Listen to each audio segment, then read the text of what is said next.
What's going on, y'all? TCG here, back again with another episode of Budget Builders, and today we are looking at Enel. Of course, we're looking at Enel. We did the deep dive on Monday. If you haven't seen it, make sure to go check out the link above my head to go check out our deep dive on Enel, where we talk about a bunch of different cards that could work well in this deck, as well as 3 deck lists to show off, and this being one of them. This is the Budget Build. Now, Budget Builders is a series I like to do for those who don't want to spend too much on this card game, but still want to play something semi-competitive.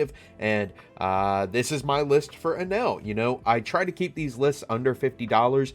This one's just a little higher than that, simply because the rise in price in Charlotte Cracker as well as Yamato. And then I'll explain the card prices a little bit more here in just a second. But I do want to say, if this is your first time visiting the channel, thank you so much for checking this video out. Make sure to comment and like. I'd love to hear your feedback on this deck list and what you think, what you're running in Enel and stuff like that. And also make sure to subscribe. We're on the road to 1,000 subscribers, and if we hit that by the end of this month, I will be giving away 1 box of OP05, Awakening of the New Era, to one of you lucky subscribers. So make sure to subscribe. And yeah, we're going to dive into this deck list real quick. But before we do that, I want to shout out Dueling Guard. If you haven't heard of Dueling Guard, they're the best TCG accessory company on the market. They make highest quality anime TCG accessories such as deck boxes, binders, and playmats with stunning designs of your favorite animes. And if you haven't checked them out, do yourself a favor. It's down in the comments below, and there's a link to their site, and you can use code GumGumTCG for a discount at checkout. What? You haven't heard of Dueling Guard? Dueling Guard is the best TCG accessory company on the market.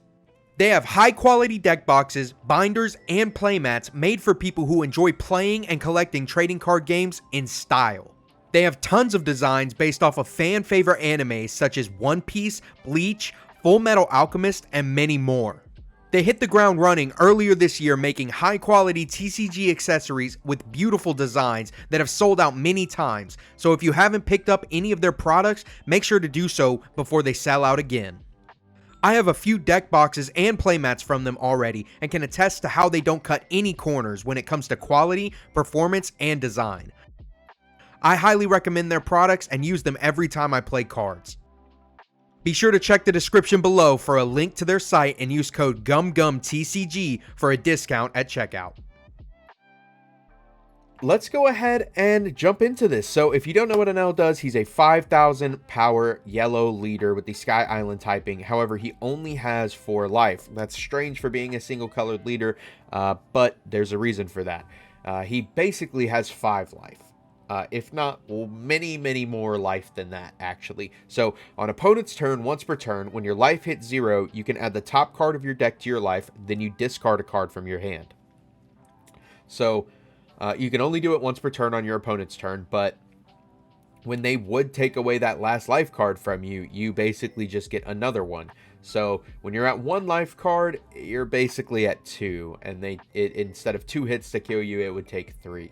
And this can be very annoying when paired with some of the new cards from OP05 as well as Yamato from OP04. So now that we know what the leader does, we kind of have a game plan. We want to play a lot of cards with triggers because we're going to be taking our life very fast in this deck, and then we're going to play a bunch of these Sky Island cards. You know, I do think that the most competitive build of Enel is the Big Mom build. However, for the budget build, we are not running that. We are running the Sky Island build, which I personally think is still very strong. I'm playing something similar to this right now. However, I'm playing a couple different cards that I'm not playing in this list. But let's go ahead and talk about the price of this list. So I did have a comment on the last video for someone. They suggested that we add up the price of the cards. And what I'm going to do for this is I'm going to add up the price of the super rares or higher. And then I'm going to account every common and rare as 25 cents. So for this build, Charlotte Crackers, when I looked, are $8, so that's 32. Yamatos are 16, that's going to be 48 total.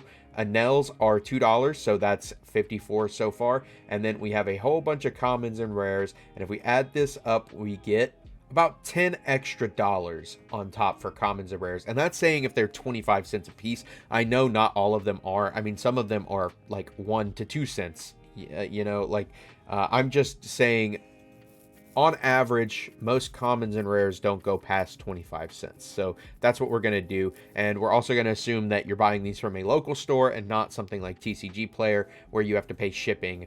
And if you can't get it all in one package, you can get really hurt by the shipping. But yeah, if that's being the case, if we're paying 25 cents a common or rare, then we're looking at about 65 bucks for this deck. I don't think that that's too unreasonable for a competitive yellow deck in this new format, especially playing a bunch of new cards and with this deck being so powerful. So let's just let's go ahead and dive into the list. Like I said, we want to play a bunch of triggers.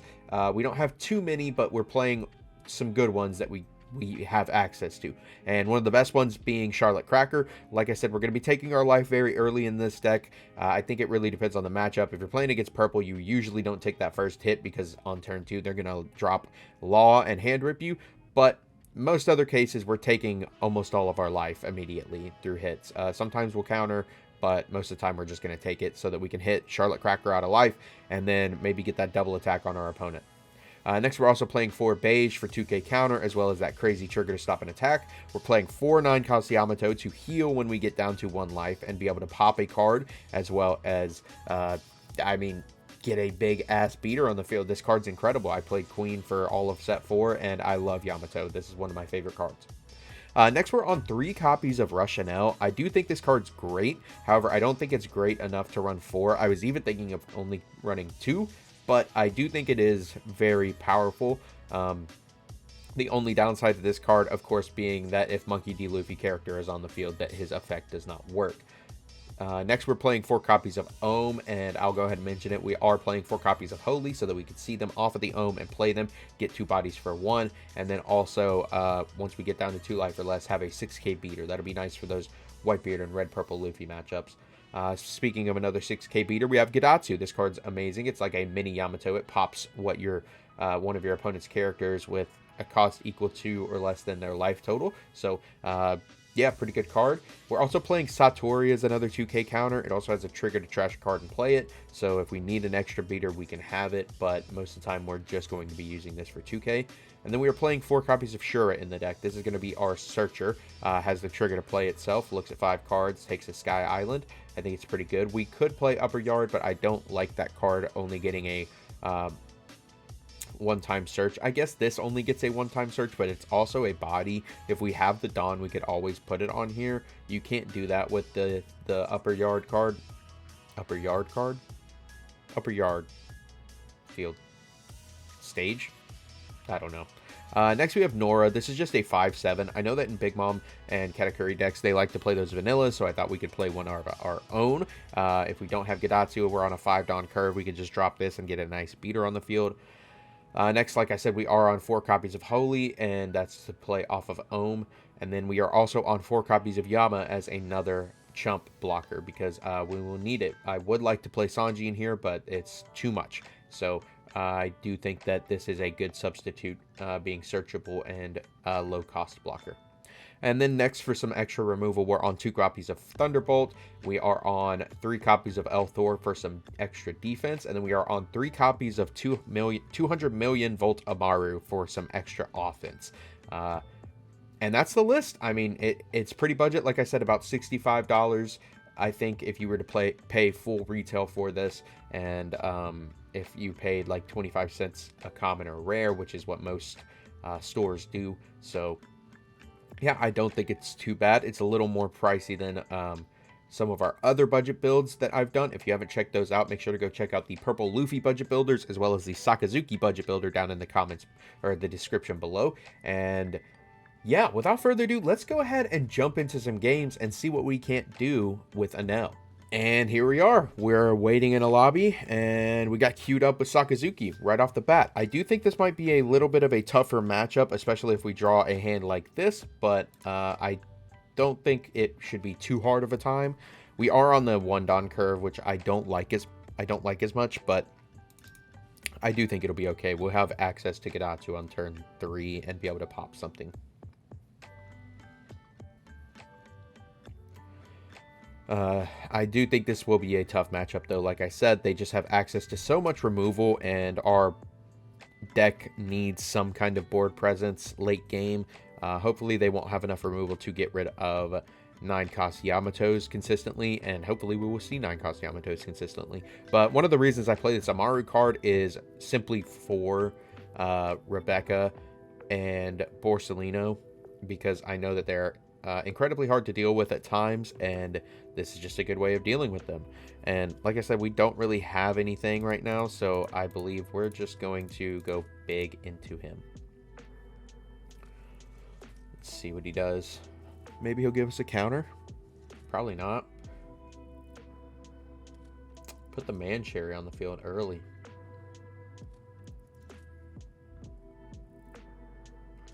I figured he'd just take it there.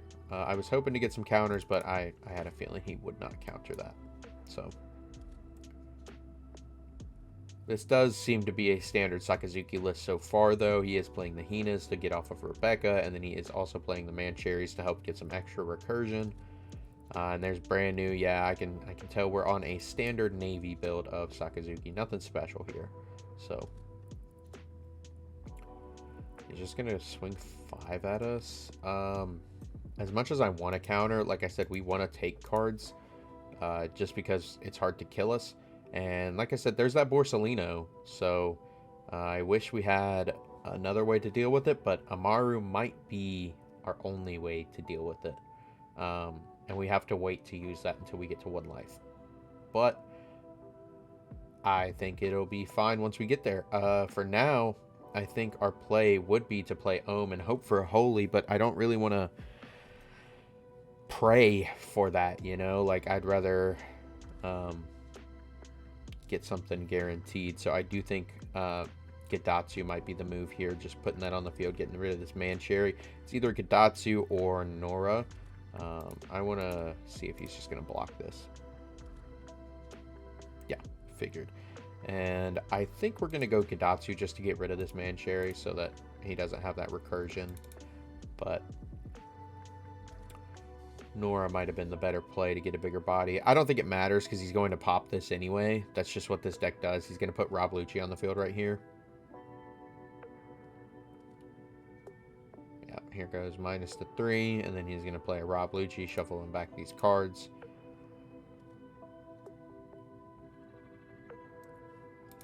And we're just going to take, we are going to trigger, try to find something. And finding Holy's pretty good there. So then next turn we can just go Ohm Holy. And let's pray that he doesn't have a second Rob Lucci. Because that would be pretty bad if we put these on the field and he were able to remove both of them. Like I said, that's kind of the scare playing against Sakazuki, is just how much removal. I mean, we spent a whole turn playing this card just for it to get removed. And yeah, well, damn. There's another Holy.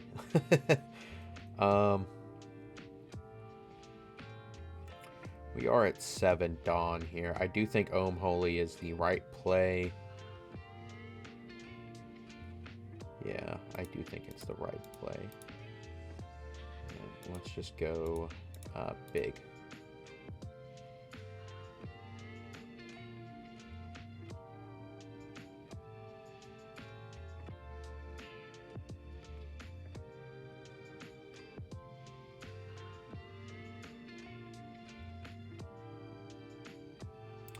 Make us trash a card.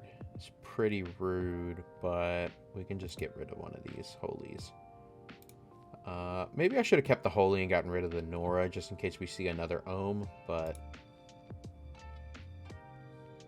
draw any. We really need to see a Yamato on our draw next turn. Please. And we really need him not to pop both of these in one turn. That'd be devastating, but that's what this deck does. They just blow up your entire field in a turn, every turn, and just keep meters and beat you down.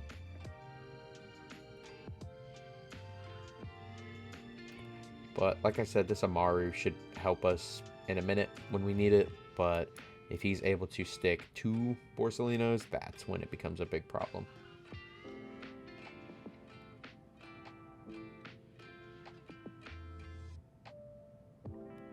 Well, There goes that.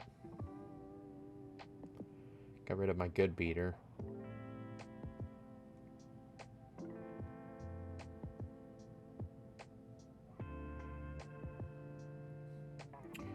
We are going to counter this because he's going to attack with Rob Lucci probably for 7 here, and we'll just end up taking that one. Yeah. And it paid off. Look at that. We got a nice trigger.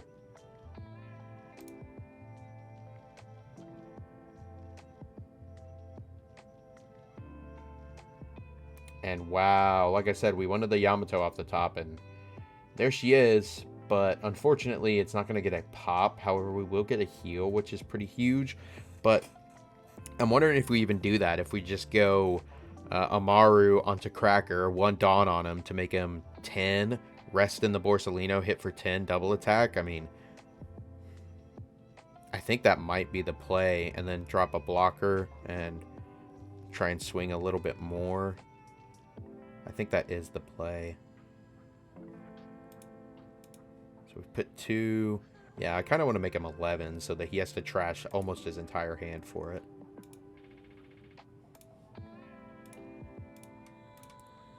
And yeah, now we're 11k with double.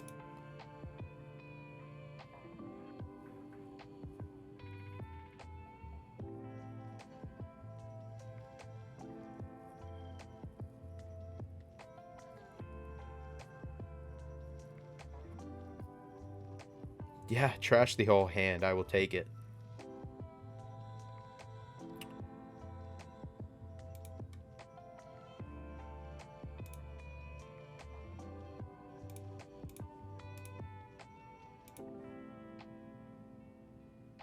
Give me another one. No.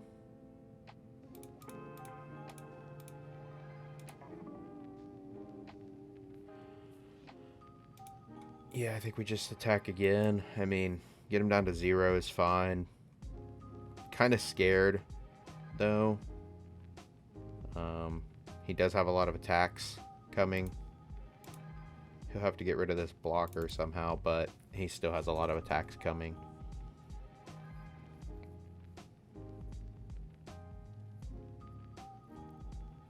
Maybe I should have cleared there instead of went for lethal. Well, I guess not lethal, but went for life. 8 into 5. Yeah, take it.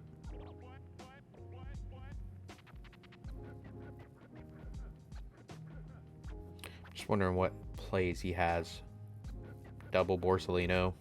So he has 3 on field would be crazy. Gonna go after my dog. Not my dog. Kind of need to keep it.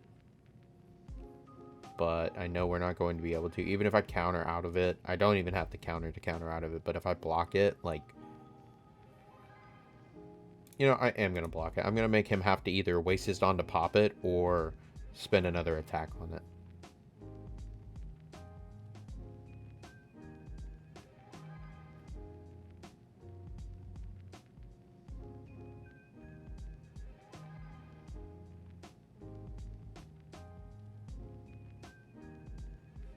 Six, make it -1. Yeah, I'm gonna, like I said, I'm gonna make him have to pop it if he really wants it. That's my dog. I ain't messing with that. Leave my dog alone. No, my dog! Got eaten by another dog. Buff the Borsalino. He doesn't have a rush card. I guess he's probably gonna attack and then play another blocker.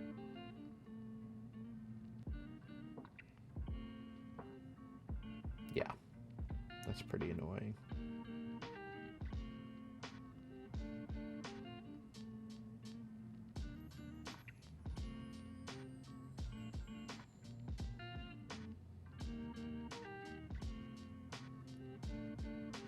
Thunderbolt off the top here, please. Maybe. That'd be crazy. No Thunderbolt, but we might be able to find an Amaru. I mean... Oh, that's crazy. That's exactly what we needed.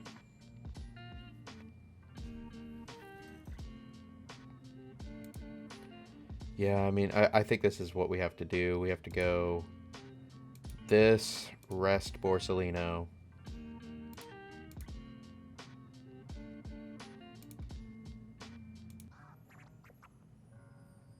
And I imagine he just has the counter for this.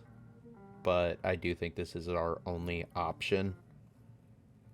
Like, I could have played Yamato, but we die next turn anyway, in my opinion. Yeah, I mean, they always have the counter for it. Right, so... that's just kind of how it comes down to playing against Sakazuki. You know, they always, almost always have the counter for whatever you're throwing at them. They just play so many 2Ks and can cycle their hand and get these no counter cards or bad cards out of their hand. And it's kind of just a losing battle most of the time. A lot of people are like, oh, it's not the best deck. It's not the best deck. If you're saying Sakazuki is not the best deck in OP05, I think you're just wrong. You don't understand how powerful hand cycling is in a game where resources matter. Because Sakazuki is easily the best leader. It's insanely powerful. Now, this is an interesting card.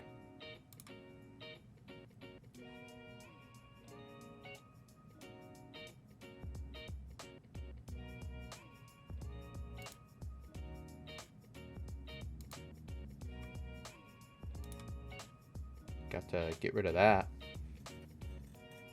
However, there's not another card that could save us, I don't believe.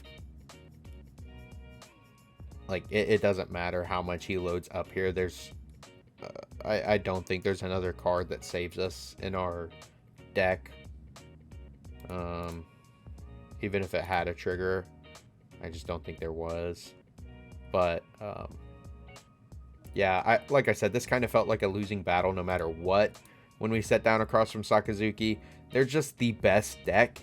And it's hard to beat that, especially with something that's not the best deck or the second best deck. But let's jump into another game and hopefully get some other deck to play against and try and show you what else this deck can do.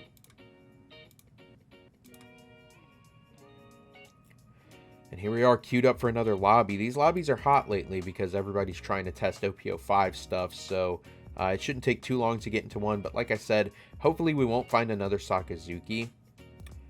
This is actually interesting. I'm down for this. I definitely want to play against this, and I think we are going to go first. And we're not going to keep that hand. That hand's, like, not any better at all. This is actually not a great hand. Neither of those hands were good, but we're going to play them, and that doesn't help either. So let's just go at them. I don't really know what else to do with it. Play Beji. Pass. Beige. Beji. Yeah, we'll take the 5. I'm not doing that trigger right now. Like, that's good late game, but why do we have so many of these? Super underrated card just hit the field. This ulti is insanely powerful in my opinion. You get to choose any card off the top of your deck to add to your hand of the top 3. And then you get to stack the other 2. It's so strong. We're at 5 and we still don't have a good play other than Charlotte Cracker. So we'll see. See what he does here. And we might just lose to a king right here. Pop our only beater. That would really suck.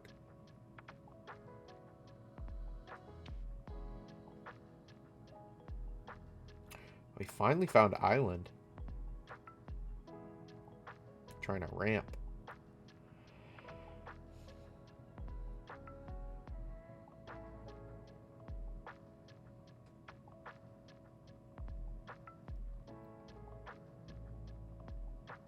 Didn't attack because he doesn't want this to go online, which is fair. That's completely fine.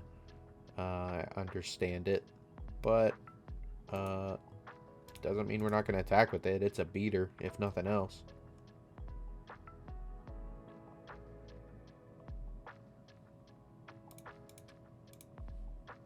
And we're going to rush him with an L, because we're probably eating some counters here.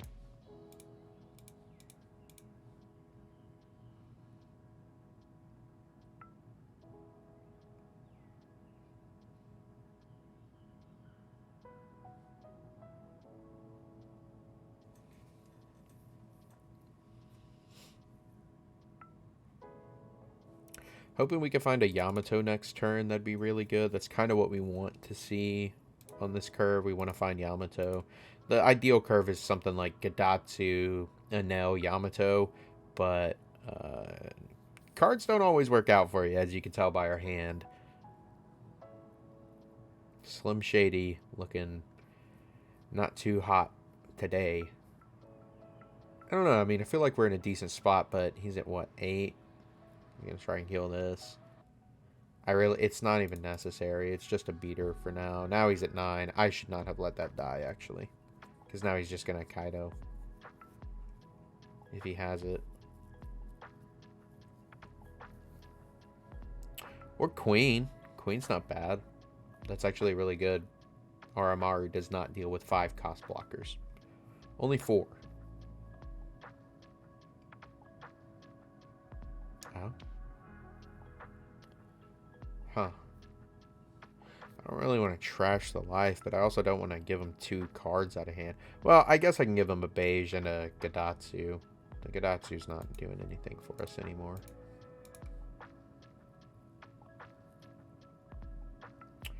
Sure is not bad. See if we can't find something else. I guess another Enel.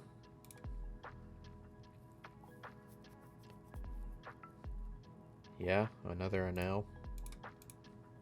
Try and take this ulti out. See if he lets us have it.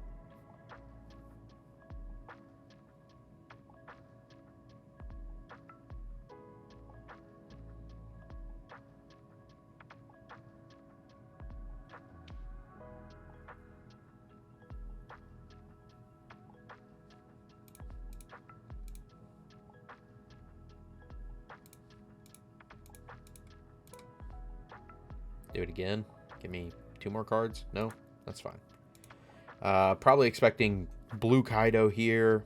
Either blue Kaido or Rush Kaido. Yeah, Rush Kaido. Because then he pops this. He gets the Dawn back with leader. And typically they can drop another one next turn. And we're not going to block. We're just going to use and trash the top card. 7. We do have a counter.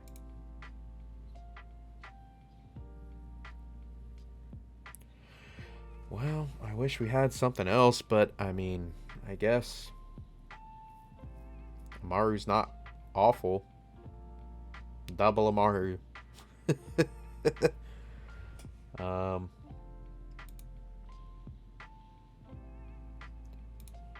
see.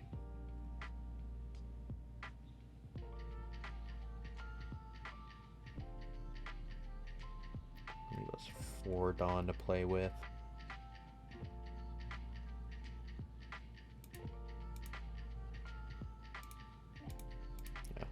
See what he does to this. Goes ahead and takes it.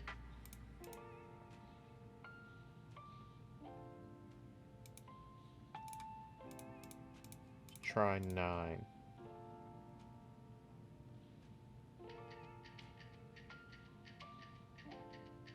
Takes that too.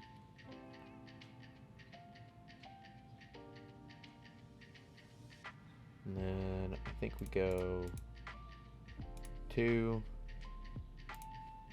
I think we actually should have saved one of those for an El Thor. You know, I think we just saved both the last 2 Dawn for the El Thor. Let me go 10. Either get that queen out the way or some cards out of hand. And we'll pass. We got 2 4Ks in our hand, so I don't know how we'd lose this one.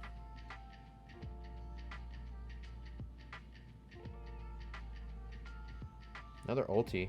Pretty strong.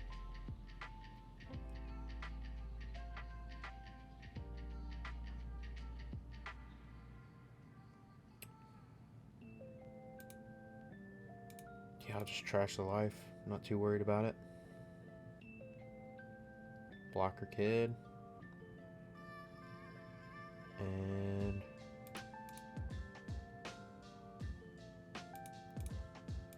let's just try some big hits. 10, 10, and then 10. I mean,